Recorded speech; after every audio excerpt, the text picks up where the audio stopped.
Nah, ini biasanya dipakai untuk pabrik, kebutuhan pabrik gitu. Nah, berarti ini kan ada sesuatu yang memang disiapkan. Sulit ya. Mengapa? Karena bukti-bukti forensik itu gampang semua dicari. Ada HP, ada sidik jari, ada CCTV, ada hasil daripada otopsi. Kematian Arya Daru ini juga kemudian ditanggapi oleh diplomat senior Kementerian Luar Negeri Ple Priyatna yang mengatakan bahwasannya kematian dari Arya Daru ada kaitannya dengan pekerjaan yang dilakukan Arya Daru. Jejak di HP dan laptop diplomat Kemlu ditelusuri polisi usai ditemukan tewas. Telusuri, Pak, sampai ketemu tuh pelakunya. Kalau ujung-ujungnya nanti nyeret petinggi-petinggi negara, jangan ditutup-tutupi. Udah, jujur aja, jujur ke warga, ke masyarakat tuh jujur. Apa yang terjadi itu terus terang aja, nggak usah ada yang ditutup-tutupi. Yang diduga digunakan, kami tidak tahu apakah digunakan atau ada yang melilitkan. Sekali lagi kami tidak tahu sama sekali, kita masih tunggu hasil otopsi, hasil forensik dari polisi, tapi kira-kira warnanya seperti ini. Untuk bahannya kami tidak tahu persis, pemirsa, bahannya tebal. Kalau ini bahannya tebal banget. Mana kalau misalnya kita kalau ngelihat sesuatu yang ya katakanlah kita ngelihat orang mati tuh di depan kita ya, atau ada sesuatu yang aneh di depan kita pasti punya reaksi tersendiri nggak sih? Dan dari CCTV tersebut kita ngelihat ya, si saksi baju putih ini dia mencongkal jendela dan jendelanya udah kebuka, dia memasukkan badannya, otomatis matanya pasti ngelihat yang ada di dalam ruangan. Gue pun sebagai manusia, balik lagi, kalau gue ngelihat sesuatu yang janggal atau ngelihat sesuatu yang ya katakanlah orang mati yang gue lihat di dalam kamar, gue pasti teriak dan gue pasti bereaksi nggak kayak biasanya. Diketahui kematian Arya yang ditemukan tewas terlilit lakban di kamar kosnya di kawasan Menteng, Jakarta Pusat masih menjadi misteri. Nah, ini biasanya dipakai untuk pabrik, kebutuhan pabrik gitu. Nah, berarti ini kan ada sesuatu yang memang disiapkan. Yang menyiapkan siapa? Oke guys, kita masih membahas tentang kejanggalan dari kematian diplomat muda Arya Daru ya, diplomat dari Kementerian Luar Negeri ini, di mana hari ini gue ngeliat tayangan CCTV yang menampilkan ada dua saksi, yang satu congkel jendela, yang satu pegang handphone dan ngerekam. Nah, gue di sini sebagai orang awam ya, yang mana kalau misalnya kita kalau ngelihat sesuatu yang ya katakanlah kita ngelihat orang mati tuh di depan kita ya, atau ada sesuatu yang aneh di depan kita pasti punya reaksi tersendiri nggak sih? Dan dari CCTV tersebut kita ngelihat ya, si saksi baju putih ini dia mencongkal jendela dan jendelanya udah kebuka, dia memasukkan badannya, otomatis matanya pasti ngelihat yang ada di dalam ruangan. Gue pun sebagai manusia, balik lagi, kalau gue ngelihat sesuatu yang janggal atau ngelihat sesuatu yang ya katakanlah orang mati yang gue lihat di dalam kamar, gue pasti teriak dan gue pasti bereaksi nggak kayak biasanya. Dan mereka biasa aja ekspresinya. Ya kan, kalau misalnya kita tuh kan spontan gitu, teriaknya atau apa gitu. Tapi ini enggak. Dan saksi satunya itu megang handphone, entah dia ngerekam atau dia teleponan, gue nggak paham gitu ya, tapi dia yang jelas pegang handphone. Tapi sesimpel yang tadi gue bilang ya, kalau kita ngeliat sesuatu yang aneh atau ngeliat ada mayat di depan kita, ada orang mati di depan kita, itu reaksi kita nggak mungkin biasa aja, ya nggak sih? Oke, kita masih berharap semoga pihak kepolisian bisa segera mengungkapkan siapa dalang dari kematian diplomat muda ini. Ataukah memang bundir, atau memang ada orang yang memang melakukan perbuatan keji membunuh si diplomat muda ini. Sulit ya. Mengapa? Karena bukti-bukti forensik itu gampang semua dicari. Ada HP, ada sidik jari, ada CCTV, ada hasil daripada otopsi, kemudian ada fisik jenazah. Makanya saya yakin bahwa Kapolda Metro tidak sembarang ngomong. Ya. Pimpinan tertinggi Polda sudah mengatakan kami butuh waktu 1 minggu gitu kan, selesai. Mungkin pada saat dia ngomong itu sudah sekian persen kesimpulan itu ada. Nah, sekarang mungkin sudah lengkap gitu. Ada kita sebagai ahli hukum. Iya. Kalau memang ada melibatkan orang lain, misalnya terjadi pembunuhan, pasti sudah ada pemanggilan-pemanggilan. Ini kok nggak ada, silent. Iya, karena belum ada berita apapun melibatkan pihak ketiga. Berarti lebih mengarah ke bunuh diri. kita tidak bisa ngambil kesimpulan ya. Kalau itu kita berasumsi ya. Nggak, Tetapi melihat kalau ada pembunuhan, pasti kan sudah mulai. iya, Penyidik sudah turun ke lapangan. sudah mencari Ini kok nggak ada dan sebagainya. Ya, tapi saya tidak boleh berasumsi bahwa ini bukan pembunuhan ya. Ya, saya tapi sepertinya lebih menonjol ke arah bunuh diri atau gimana? Saya tidak berani mengatakan menyimpulkan gitu. Nanti Pengalaman Bapak gimana? ya kalau memang polisi itu tidak, kalau sudah ada petunjuk ini ke arah pembunuhan, polisi kan sangat gesit kan. pasti akan kemana-mana Jelas kirim lah. surat panggilan gitu kan? Ya nangkap lah bila perlu Ya, ini nggak ada. kan. Nah, nggak ada, tapi kita tidak boleh menyimpulkan bahwa Kita ini andaikan misalnya tidak ada. Berarti Bapak sebagai jenderal kawakan bidang penyidikan kemungkinan besar bunuh diri. jangan Kesimpulan mereka. jangan begitulah. Nanti kan Nah, ini kita kan analisa, kita nggak tahu mana yang benar. Jadi silakan masyarakat berasumsi melihat daripada penyidikan ini bagaimana, melihat penyidikan ini kan berkutat di barang bukti ini. Belum sampai penangkapan, belum sampai memanggil orang, belum sampai meminta orang-orang untuk dilarang pergi ke luar negeri dan sebagainya. Nah, hanya berputar di sini. Oke, kalau melihat perkembangan ini semua, kita waktu udah habis. Tolong dijawab satu kata. Sebagai jenderal kawakan bidang penyidikan, ini lebih condong dibunuh atau bunuh diri? Tolong hanya jawab itu, nggak usah analisa lagi.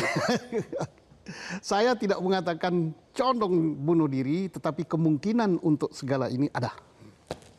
Dari segi pengalaman Bapak lebih condong ke arah bunuh diri. Tidak, saya katakan. Jadi apa dong? Saya tidak mengatakan bunuh diri bisa, kecelakaan bisa. Ya semuanya juga bisa dong. Kematian Arya Daru ini juga kemudian ditanggapi oleh diplomat senior Kementerian Luar Negeri Pley Priyatna yang mengatakan bahwasannya kematian dari Arya Daru ada kaitannya dengan pekerjaan yang dilakukan Arya Daru. Pley Priyatna ini mengatakan bahwasannya pengalamannya puluhan tahun menjadi diplomat, banyak pekerjaan yang juga bersinggungan dengan situasi yang membahayakan diri. Pekerjaan ini baik bersifat senyap, rahasia, ataupun terbatas yang dijalankannya sendiri. Kemudian juga Arya Daru ini dikenal dengan orang yang membela warga negara Indonesia yang terlantar, bahkan masyarakat keturunan Indonesia yang hampir tidak memiliki kewarganegaraan di Taiwan. Dikatakan Priyatna, kematian Arya ini juga tentu memiliki motif serta kaitan dan dia percaya masih berkaitan dengan pekerjaannya. Banyak netizen yang kemudian membuat tagar Justice Arya Daru. Ungkapan dari empati masyarakat yang begitu besar akan kasus kematian Arya Daru yang misterius dan tak lazim di kamar kos-kosannya di kawasan Menteng, Jakarta Pusat. Mari kita tunggu update terbaru dari pihak kepolisian. Semoga memberikan titik terang agar pihak kepolisian ini segera membuka CCTV yang terpasang di area kos-kosan tempat Arya Daru tinggal. Jejak di HP dan laptop diplomat Kemlu ditelusuri polisi usai ditemukan tewas. Telusuri, Pak, sampai ketemu tuh pelakunya. Kalau ujung-ujungnya nanti nyeret petinggi-petinggi negara, jangan ditutup-tutupi. Udah, jujur aja, jujur ke warga, ke masyarakat tuh jujur. Apa yang terjadi itu terus terang aja, nggak usah ada yang ditutup-tutupi. Kasihan loh, Pak, mau sampai kapan nih orang-orang jujur, orang-orang baik kayak giniin? Tolonglah, Pak. Tolong ungkap yang sebenar-benarnya dan sejujur-jujurnya. Jangan sampai nanti ini kasus lari kemana-mana.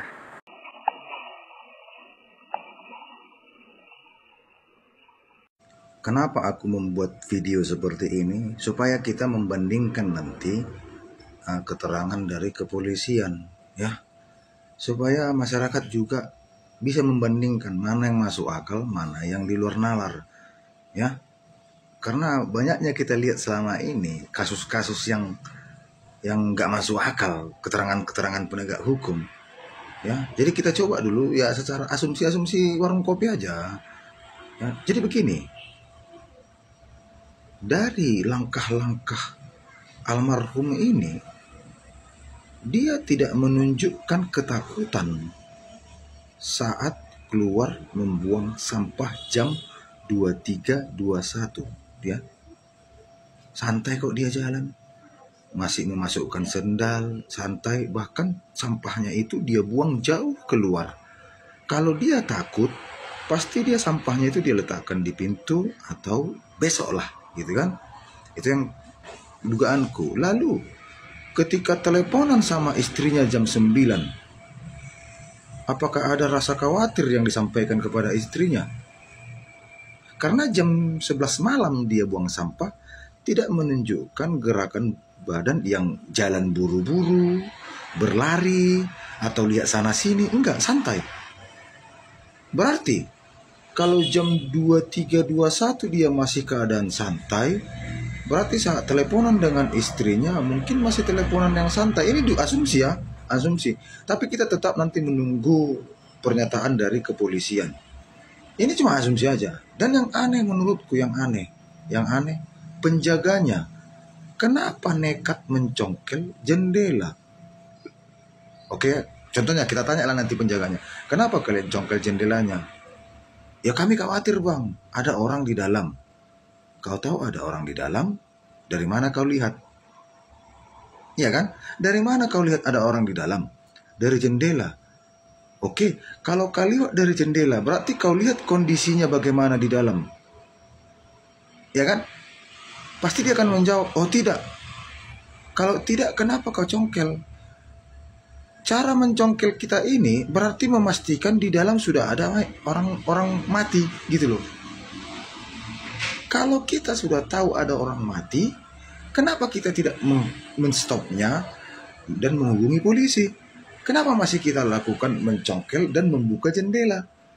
Membuka jendela. Saat membuka jendela, kan sudah kelihatan ini mayatnya di dalam, mayat almarhum. Kan mereka masuk badannya kan ke jendela kan kelihatan mayat kan di dalam kan. Kenapa masih mereka buka pintu? Kenapa masih mereka buka pintu? Harusnya mereka mundur. Lalu menghubungi polisi. Biarkan polisi, tim dari kepolisian yang membuka pintu olah TKP supaya TKP steril. Dengan mencongkel jendela, TKP sudah rusak. Ini ada yang aneh. Kenapa dua penjaga ini yakin sekali, sangat pede sekali membuka jendela ini dan membuka pintu padahal mayat ada di dalam? Kenapa mereka ketika memasukkan badannya ke jendela melihat ke dalam, mereka masih bisa memasukkan tangannya mencari kunci pintu rumah, pintu kamar dari dalam? Kalau manusia normal ketika ada orang di dalam, korban pembunuhan atau bunuh diri, jantung kita pasti tuk, gak berani. Jangan-jangan nanti aku jadi tersangka, nanti jadi barang bukti sidik jariku. Kenapa yang mereka lakukan ini seolah-olah mereka kayak gak ada apa-apa di dalam? Itu pertanyaan loh.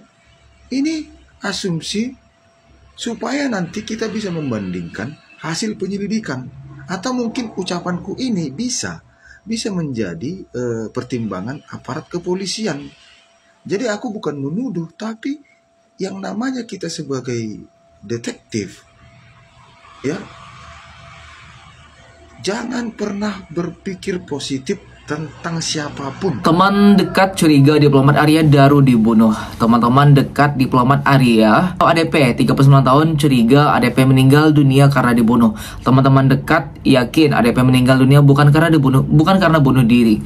Teman-teman juga pada curiga bukan bunuh diri. Curiganya ada yang orang melakukan kejahatan. Kata teman dekat Arya Daru Pangayunan di KBRI Myanmar, Sudirin kepada jurnalis Sindonews Lukman Hanafi dikutip dari YouTube Sindonews Kamis 17 Juli 2025. Sepengetahuan Sudirin, Daru membantu di bidang politik ketika bertugas di KBRI Yangon, Myanmar. Setelah mencari informasi seputar politik di sana, kemudian Daru melaporkan ke Kemlu. Sudirin mengungkap Daru merupakan sosok yang baik, tidak pernah meminum alkohol, tidak punya riwayat yang buruk, kata Sudirin. Dia juga mengakui almarhum Daru merupakan sosok yang tidak neko-neko, kerja dan kerja, tuturnya. Dia juga mengaku shock atau kaget ketika menerima kabar meninggalnya ADP secara tidak wajar tersebut. Kemudian dia bertanya kepada beberapa rekannya yang pernah bertugas di Yangon KBRI Myanmar untuk memastikan kabar duka tersebut.